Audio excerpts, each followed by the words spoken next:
I'm Kate, this is my channel, and this is my review of We Who Are About To by Joanna Russ. This book was originally published in 1977 and has been recently re-released by Penguin Worlds with this beautiful cover and two introductions, the second of which by Hari Kunzru. I'm going to read the first paragraph of because I feel like it says something about the book. So, you've heard this one before. A motley group of travellers crash lands on an alien planet. How will they survive? There are tensions between them. Who will emerge as the hero? Who will get the girl? It's always the same story, and it's always the same hero. The young, able-bodied white man whose stories are always about. The dude who's so used to being Kirk in a world of red shirts that he imagines it's natural for everyone else to play supporting roles in his personal space-age psychodrama. Burn. So that's what this book is about, but it's not about that because Joanna Russ doesn't write that book. This book is told from the perspective of a female narrator who is part of this group who crash lands on a planet literally in the middle of nowhere where they are not going to be rescued. Nobody knows where they are.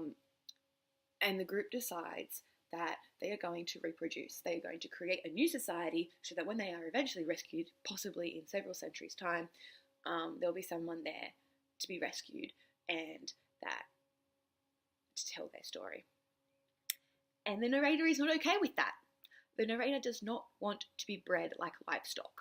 She doesn't want to have sex with any of these people. She doesn't want to live there in this world because as far as she's concerned, it's not worth it. She wants to live and die as she chooses. Preferably, she wants to die because she can't see any point in living here.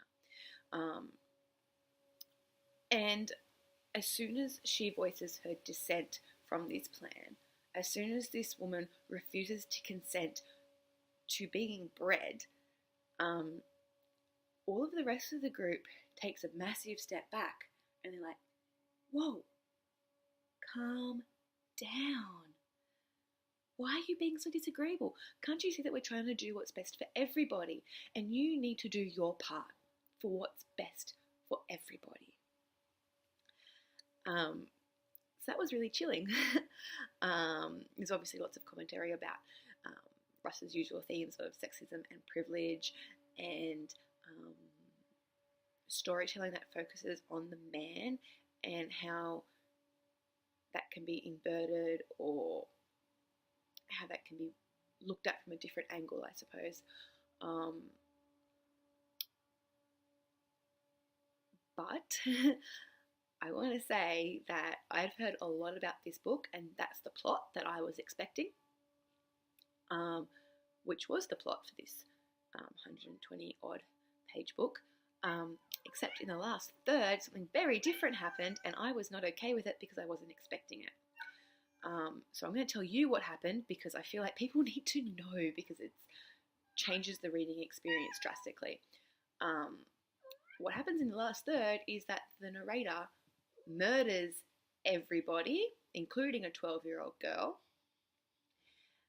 goes crazy, and then dies either of starvation or of self-taken poison. She basically euthanizes herself, or she dies of starvation, not quite sure, because the last third of this book, where she does go crazy, is rambly stream of consciousness, who knows what's going on, which is not in itself a bad choice for us to have made. It's not a wrong choice. It's not a terrible literary technique. It's challenging, but because I wasn't expecting it, I really struggled to finish this book, and it actually took me like 2 or 3 days to read the last 25 pages. So there's that. But those aren't the only themes. The sexism and all that isn't the only themes explored in this book. The narrator is also, she's not described as a drug addict. She's definitely a drug user. She knows a lot about drugs. She has a lot of drugs with her. She claims, and I kind of believe her, that they're good currency, and no matter where she goes in the universe, people want these drugs either for medicinal or recreational use. And so she's got all these drugs. And the other survivors of the crash really judge her for that. They really don't understand. They think she's crazy for holding on to it. They accuse her of being crazy and of being high and of doing all these things. But at the same time, when shit hits the fan and they need medicine, they're the first ones to go and see her and be like, well, you need to help. So there's lots of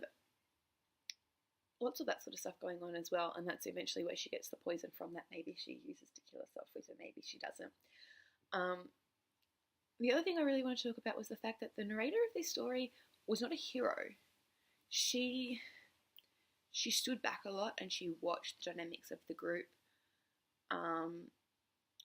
There was a scene where the hero, the Kirk of the introduction, who the book would normally be about him, he wasn't a great guy. None of them are particularly great, but he was trying to make some point, and another woman who was an expert in this area went, dude, you don't know what you're talking about. Here's the reason. And he's like, no, this is true. So he was mansplaining to her. She didn't back down. She got in his face, and then he hit her, and he hit her again, and he hit her again, and then the other men stepped in, pulled him away, and said, that's enough now. So the narrator makes 2 points in this. She doesn't intervene in any way. She doesn't voice her concerns. She doesn't physically step in. She stands back and she watches, and she just continues to watch, and she doesn't talk about it to the others afterwards and say, this is something that we need to be worried about. She makes 2 points. One, why were those punches the right number of punches? Why was no punches enough punches? Why were 10 punches enough punches? What made the men step in at that point? Why do they feel that?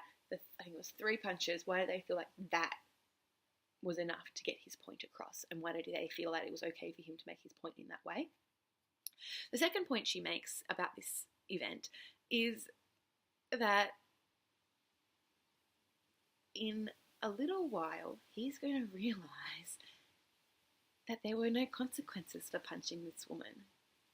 He's going to realise that he can do whatever he likes because there are no rules here, because we're in the middle of nowhere and there's like 7 of us.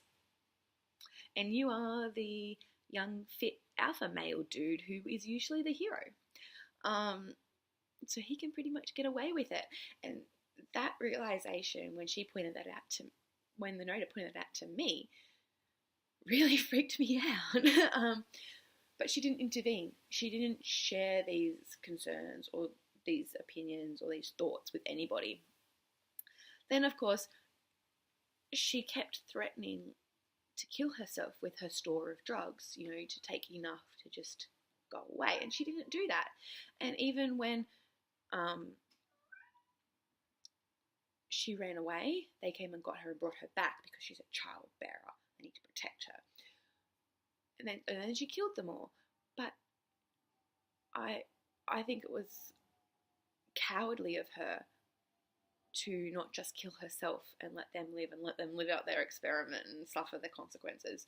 And even right at the end, after she had killed everybody, she didn't immediately kill herself. She pushed through and she kept trying, I'm going to take him, or I'm really scared and I'm by myself. But she never ended it until either right at the end, where it's up in the air whether or not she actually did. But if she did actually do it to herself, she was basically going to die anyway because she was starving. So I think it's really interesting to have a narrator of a book who is such a coward, who was the complete opposite of that Captain Kirk character in the introduction. And I love that female character who is taking the role of the male hero is not a hero. She's just a person who's afraid and does terrible things and doesn't speak up and is a coward, because let's face it, if most of us were in this situation, we would either go along with the crowd or we would hide. So that's been my review of We Who Are About To by Joanna Russ. Bye.